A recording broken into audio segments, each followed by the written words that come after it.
Hey, what's up, YouTube? It's your girl KYP561.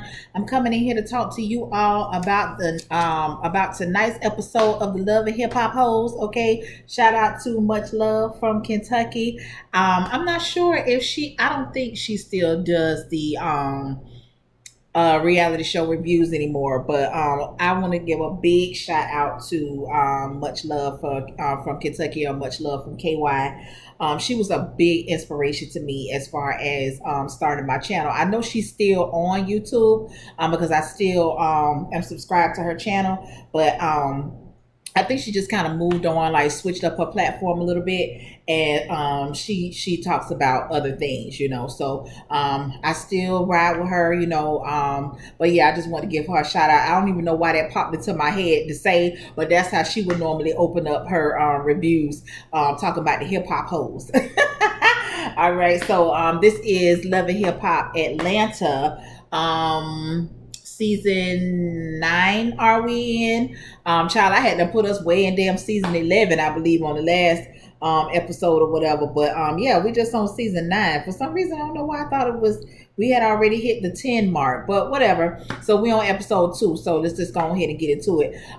So we pick up this week where we left off last week with Carly doing this, you know, this slow walking ass, you know, this big thing into this Willie Watkins funeral home, and which I knew it at that time it was going to be some bullshit, because Carly done been on her acting shit lately, and she really getting her practice in for whatever role she's preparing for, child.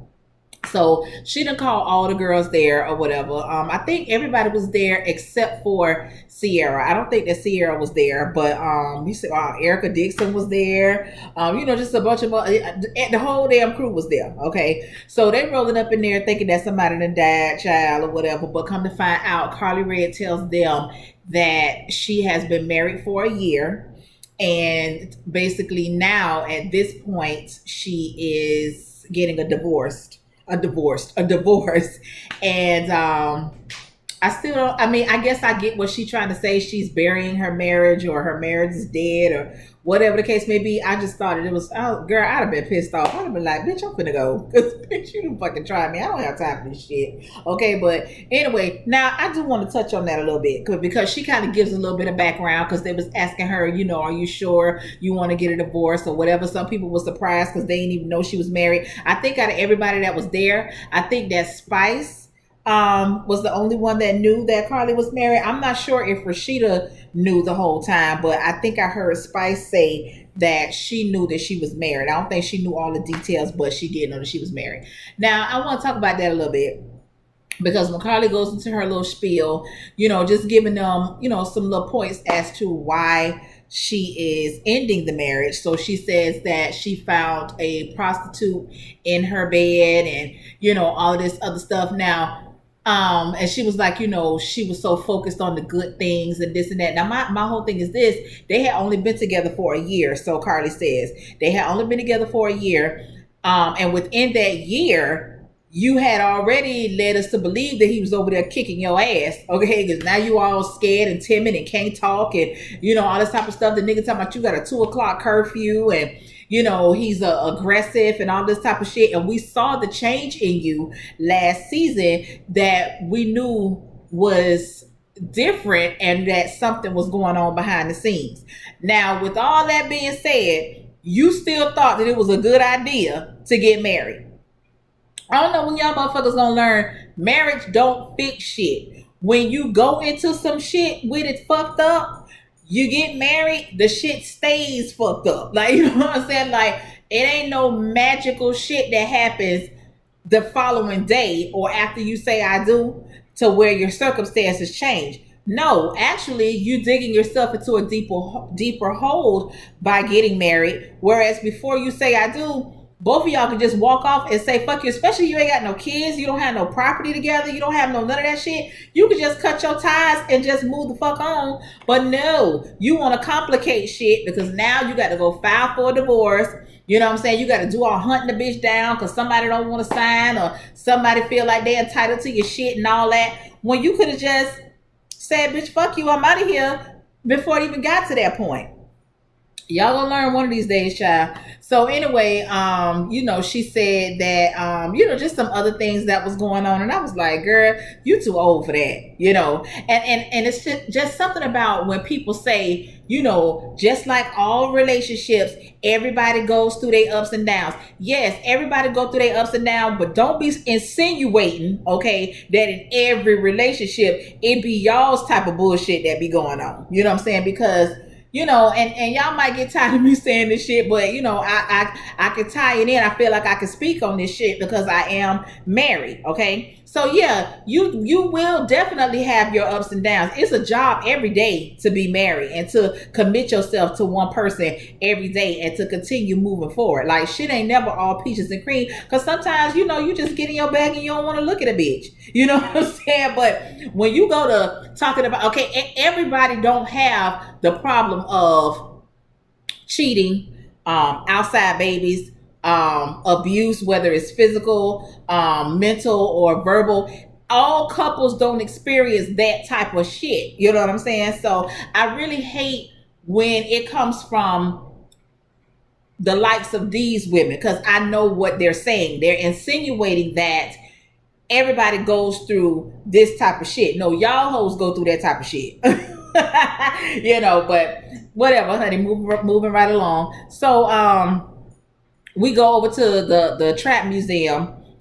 We get introduced to light skinned Keisha. All right, so I like light skinned Keisha. Okay. I don't know. I just like people that talk shit in their music. You know what I'm saying? I just like it. I've heard. I'm not like a follower of hers or anything like that, but she got this one song that's called "Believe That." It's kind of like, it kind of got like a back that ass up vibe to it. I like that shit. Okay, I like that. But yeah, the little song that she did tonight, it was cute or whatever. Let me see. We get a little bit of history on her and her boyfriend. I can't remember his name, and I ain't even bother to write it down. But I guess we're gonna get into them a little bit later, because it's an issue with her. She did some music with Scrappy. Scrappy put the music out and then deleted it or took the music off of social media all within the same day, and she feel like that's some flaw ass shit, because his wife Bam and Keisha don't get along, but they don't know each other. Bam don't like Keisha on the strength of Bam's homegirl, because I guess the homegirl used to go with the nigga that Keisha go with now, and child, I don't know. Either way, it ain't got shit to do with Bam. Okay. Now I understand her not liking a bitch because they done did some shit to their homegirl. I get that part. But I specifically remember Scrappy saying, even though he said it to Shay, that ain't nobody gonna tell me who to work with. Y'all remember when Shay was tripping because he was over there calling himself doing some work with freaking Frack tried the kitty and the cat, whatever their fucking names, but their mama and daughter, that fiasco over at Miami. And he was like, ain't nobody gonna tell him who to work with, ain't nobody gonna stop his bag, blah, blah, blah. But we saw that Bam put her foot down and bitch. Okay, and what? Okay, so we're gonna get into that a little bit later. I think that Bam just needs a storyline because she really ain't got shit going on. And whatever happened to Bam trying to rap or whatever it is that she had going on at that one time, it's almost like Bam just done become complacent, and it's bad that she's now become a part of Scrappy's shadow, because Scrappy ain't really got that much going on. You know what I'm saying? So I mean, I don't know. Like I said, congratulations to her, because they did announce that she is pregnant or whatever again. But girl, I hope this ain't what your life came to, child. But anyway, so like I said, we're gonna get a little bit into that, I guess, once the season gets rolling. Okay, so Sierra, it's time for her to go to court. We learned last week that she is facing assault charges on a pregnant woman, a battery or whatever. Supposedly, and I'm still not clear if this assault supposedly took place at the funeral. I'm thinking that it did supposedly take place at the funeral, because they keep referring to the funeral. So they show up to the courthouse.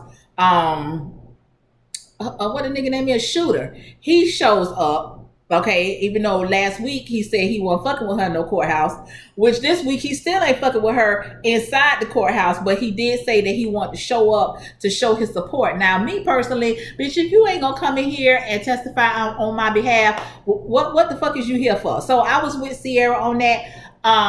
BK, that's a bitch ass nigga right there. That's the bitch ass nigga right there. That nigga will switch out on Sierra so goddamn fast and hop on the nigga side. You know what I'm saying? Because if you're not gonna be on your old lady side, if you feel your old lady is wrong, you don't just hop your ass over there to the op side. You know what I'm saying? You just shut the fuck up. You know what I'm saying? Don't say nothing. You know what I'm saying? If you feel like she wrong, or you stand up for her when it's her against that nigga. You know what I'm saying? Don't be like, Sierra, you tripping. You know, he can't. I said, what kind of bitch ass shit is this? Ooh, child. You know that BK, I told y'all he was old bitch ass nigga from last season and the season before, how he be spazzing out on Sierra ass. I don't even know why she still fucked up with a nigga named BK. But whatever, child. So, Carly is supposed to show up to testify. Carly is in this car talking to herself because she keep talking, but I don't hear nobody responding, you know, so I'm just gonna assume that she was supposed to miss this court, and the person that she riding with is one of them damn producers in one of them vans that they be riding their ass around there, because she just talking, and I don't hear nobody saying nothing, and the shit that she's saying is requiring a response. Okay, so the lawyer did end up getting us continuance because I guess they tried to get video footage from the church or some video camera that may have been in the area that could have caught maybe what happened. I don't know. Now, I already told y'all, I think Sierra did swing on the bitch. You know what I'm saying? I think she did, because it ain't nowhere in the hell I'm gonna just roll my ass down here to this police station and tell these people that somebody done jumped on me with my pregnant ass with no proof, and they're gonna take their ass down here and basically have this woman charge her with battery. She ain't been convicted yet, but apparently she's been charged with battery. Okay, and she's actually facing 12 months in goddamn jail. So, bitch, you did something, okay? And I already told y'all that last week, Shooter said Sierra didn't start the fight. He didn't say that it wasn't no damn fight. He said she didn't start it. Okay, so Sierra, you can miss me with that shit of I ain't do nothing. And the way that you was so quick to mush the shit out of Carly a little bit, and later on in the episode, that also lets me know, cause bitch, you're a Gemini like me. You're not finna let nobody be up on you talking that shit, you know, cause that mush, that was a Gemini mush, okay? That was a Gemini mush, bitch. I recognize it, okay? So I know that you did something to that girl. You probably didn't instigate it, because at the time that it probably went down, you wasn't mindful that this bitch was pregnant. You know what I'm saying? I'm not saying that you in the wrong, but you know, come on now, make it make sense, okay? So anyway, the lawyer got the continuance. Now let me tell y'all something about that lawyer.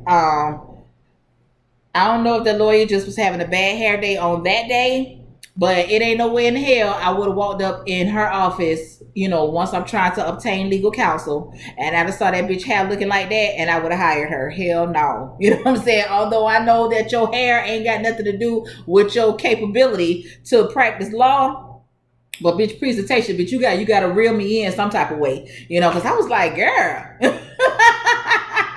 what is going on? And it got worse, child. Oh no, but yeah, but she did a thing or whatever. The judge granted the continuance, so we'll see what happens with that, if they show us any more of her court actually going into court or whatever. So child, now we over here talking to over here fucking around with Alexis Sky. When the hell did Alexis Sky have time to be fucking around with Mo? You know what I'm saying? Like it was just, let me see, when she was on Love and Hip Hop Hollywood, she came in fucking with, I can never remember his name. This is the second time I done tried to say his name and can't. Lucci. Lucky Lucci, was that his name? Something Lucci. She came in fucking with him, and then I don't think she ended up fucking with nobody else, because that's when she ended up pregnant. And then she was saying that she was pregnant from Fatty Wap, and Lucci was saying that it was his baby, so that would lead one to believe that she was fucking with them overlapped at some point, and then she left and came to the New York set. I don't know if she was fucking with nobody in the New York set, but that was around the time that she had the baby, and she was going through the shit with Fetty not claiming the baby, and the baby was sick, and that's what she called herself, trying to be a rapper. So maybe that was the time that she was fucking with Mo. But bitch, if you in New York, where the fuck was Mo at? And this was around the same time that the season reeled around with Carly, and Carly was fucking with Mo. So all this shit just seemed contrived to me. Now, my one thing that I would not be doing, because Alexis Sky is young enough to be Carly's motherfucking child.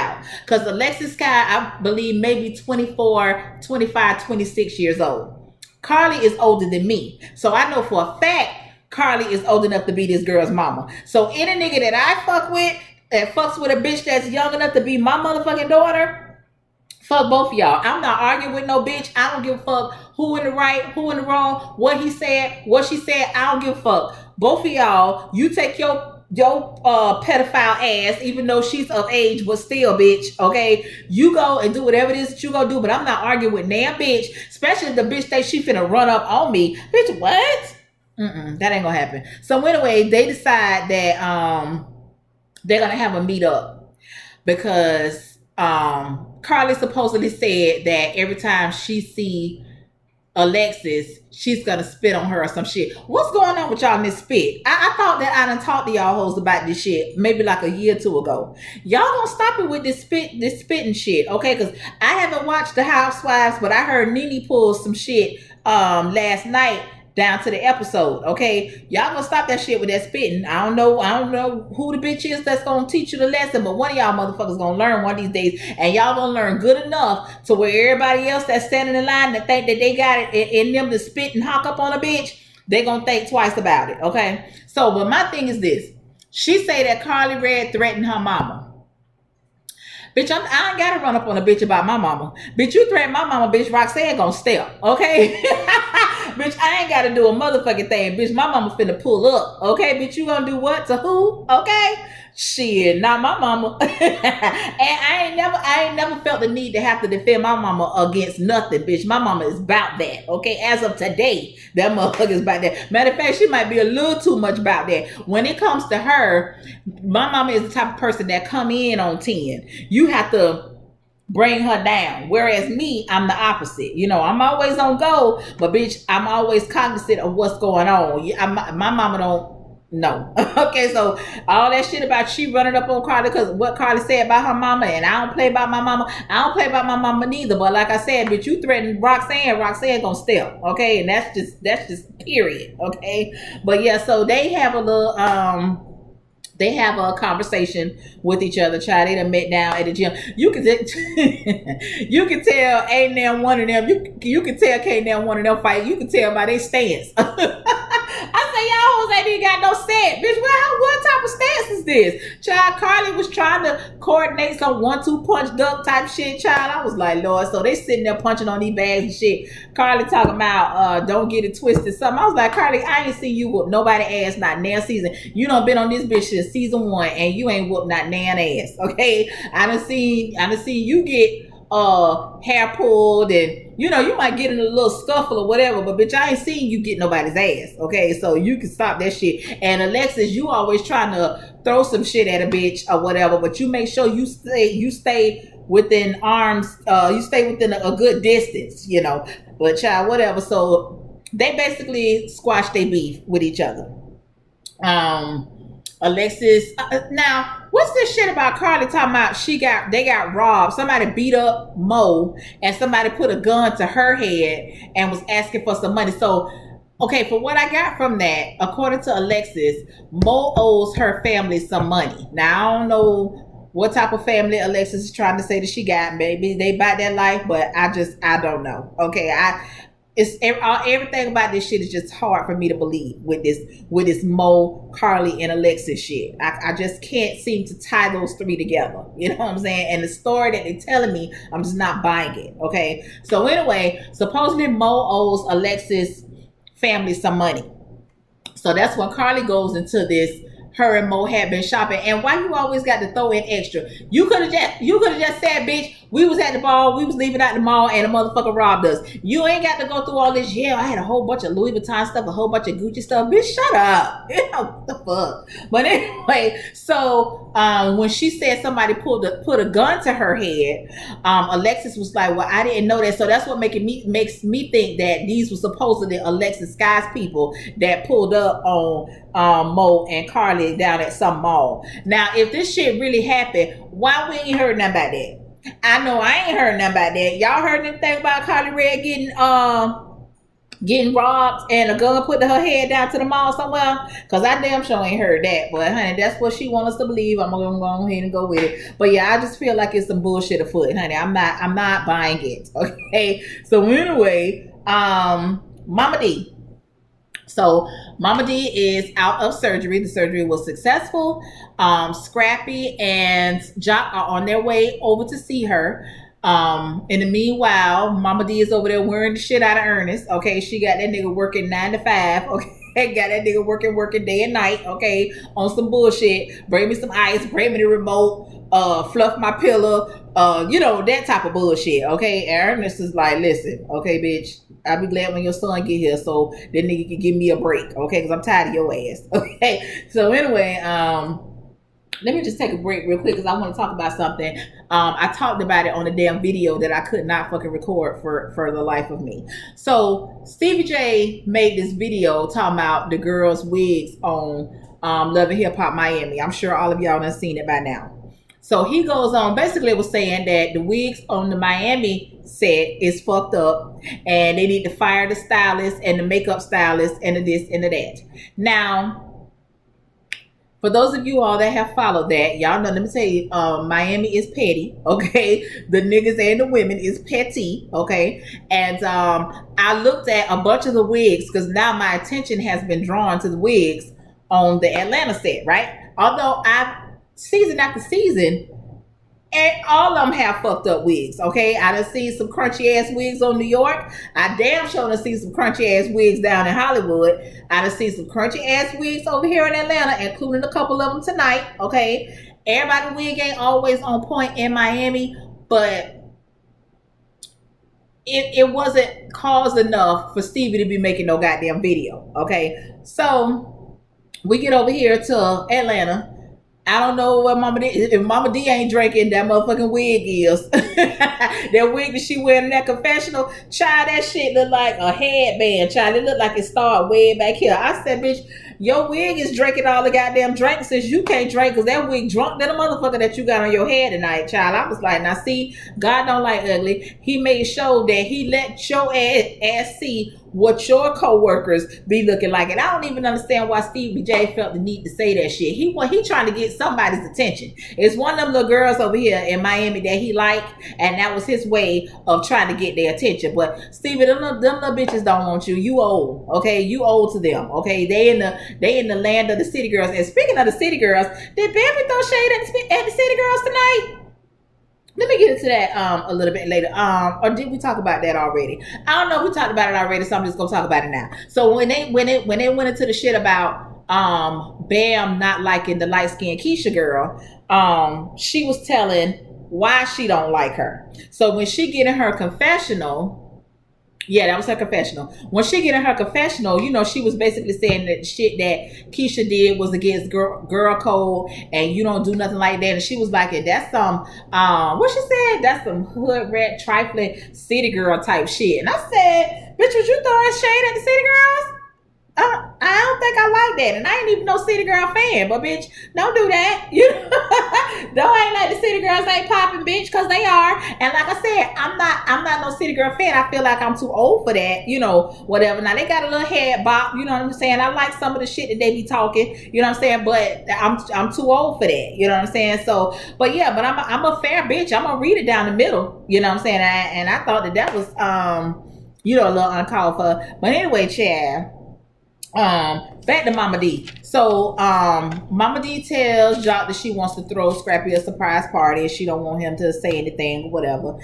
Scrappy's in the kitchen talking to Ernest, and they basically trying to put their heads together and figure out how they gonna keep Mama D off the bottle, because even though Mama D says she not drinking right now, they both know that Mama D is an alcoholic. Okay, so it's just gonna be a matter of time before Mama D be back on the bottle. So they trying to, like, see how between the both of them and other family members here and there, but mainly the both of them, the husband and the son, how they gonna basically stay on her ass and keep her on the straight and narrow or whatever.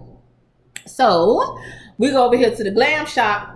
Now, what I want to know is, when the fuck did Bambi become Sierra's real friend? Now, we know that Carly didn't make it to the court date, okay? And Sierra is pissed off about that, and which I would be pissed off about that too, especially if my freedom is dependent upon your testimony in any type of way. I ain't gonna say solely dependent on it, but bitch, if you play any part in me maintaining my freedom and your ass don't show up, okay, I got a problem with you, okay? So anyway, they at the Glam Shop, and Sierra is throwing some type of event. I don't know what she's throwing the event for. I missed that.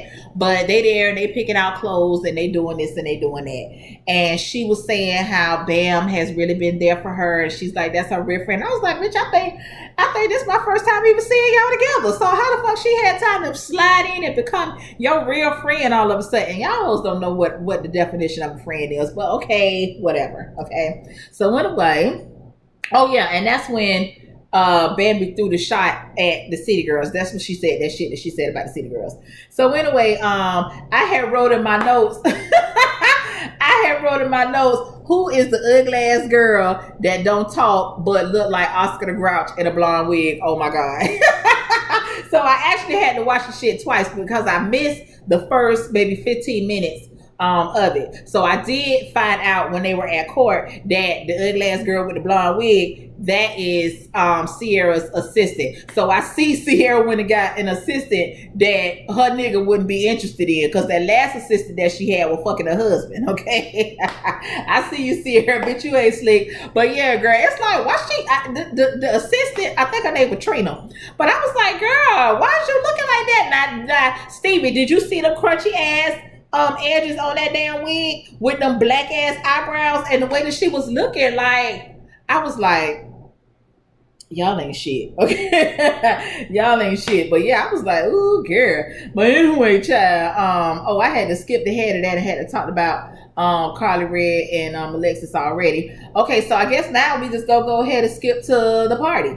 So Sierra's party. So everybody is showing up, and when they get to Carly, because they wasn't sure if Carly was going to show up, because she showed up to shit else, okay? So Sierra is telling Rashida and, the rest of everybody what happened with Carly not showing up. And Rashida didn't know that Sierra was even going through this shit, right? So she's telling her what happened. And then, of course, Carly shows up. So as Carly is explaining to old girl what happened, now, rewind it back when Carly was supposedly looking for the courtroom that she was supposed to be in. She was like, Sierra told me courtroom D.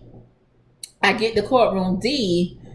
Somebody, she couldn't find it or some shit. But then when she go over here to the party, now she said Sierra told her that it was courtroom 5. And when she got to courtroom 5, nobody was there. And then she found out that it was 5D. And I was like, Carly, bitch, pick a story and stick to it. Okay? Because you all over the place. Now, if you telling the truth, but you lying, pick a story and stick with it. Or stick to the script, bitch. Like, you know what I'm saying? Like, because, girl, you just all over the place. I already don't believe half the shit that y'all got going on anyway. You know what I'm saying? So, I mean, goddamn, if you gonna make me believe it, make me believe it, So, anyway, they get into this argument because Sierra is telling Carly that she doesn't feel like she's being a friend to her, whatever the case may be. And Carly is saying, I'm always here for you and blah, blah, blah. So Sierra was like, okay, whatever. And Sierra walks off. So Sierra says that somebody told her that Carly's attorney advised her not to get wrapped up in Sierra's mess. Now, am I mistaken? Or did Sierra say that her and Stevie, was she meaning Stevie J, has the same attorney?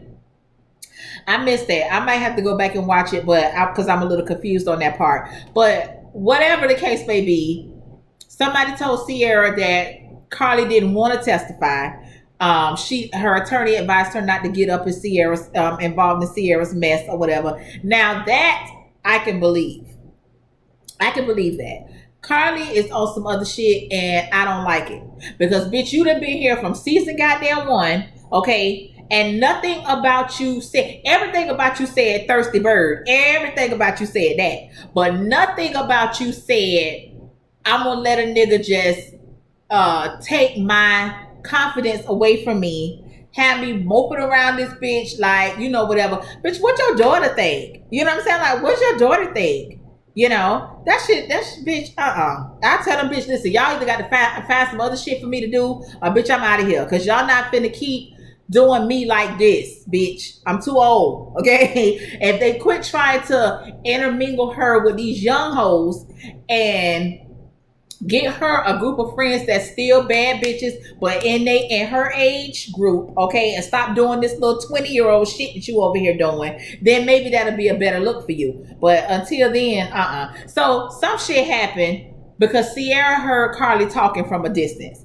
And Carly said some shit that Sierra didn't like. I didn't catch what Carly said that triggered Sierra to come back over there, but she basically was like, listen, I'm gonna need for you to leave my motherfucking party because this shit ain't about you, this shit is about me, and you always trying to spin some shit and make it about you, blah blah blah. Carly was like, well, I'm gonna need you to keep that same energy, da da da. Now I don't know if she was saying keep that same energy when you need my ass to come and testify for you. I don't know if that's what she meant, but I'm thinking that that's how Sierra took it, because Sierra was like, listen, let's just get some shit straight. I don't need you to do shit. You know what I'm saying? But maybe you do need her to testify. I don't fucking know. I don't know. Okay. But anyway, they had a little back and forth going on. Next thing I know, that Sierra did that Gemini mush. Okay. That Sierra did that to get that goddamn Gemini mush. Had to damn near knock Carly motherfucking whole head off her neck. Okay. Then by that time, everybody started trying to like move in to keep it from escalating. But I see that she did, man, she was trying to get hold of that hair, you know, but she did get a little strand or whatever. But then, you know, they ended up, you know, kind of pulling them apart. So that was pretty much it for tonight's episode of the Love and Hip Hop Hoes of Atlanta, season 9, episode 2. So if you stuck around with me, just go ahead and like the video. Leave your comments below if you choose. I do talk back. Tell your friends about me. Subscribe to the channel. I really do appreciate it. All right. So until next time, I'll holler at y'all later. Peace.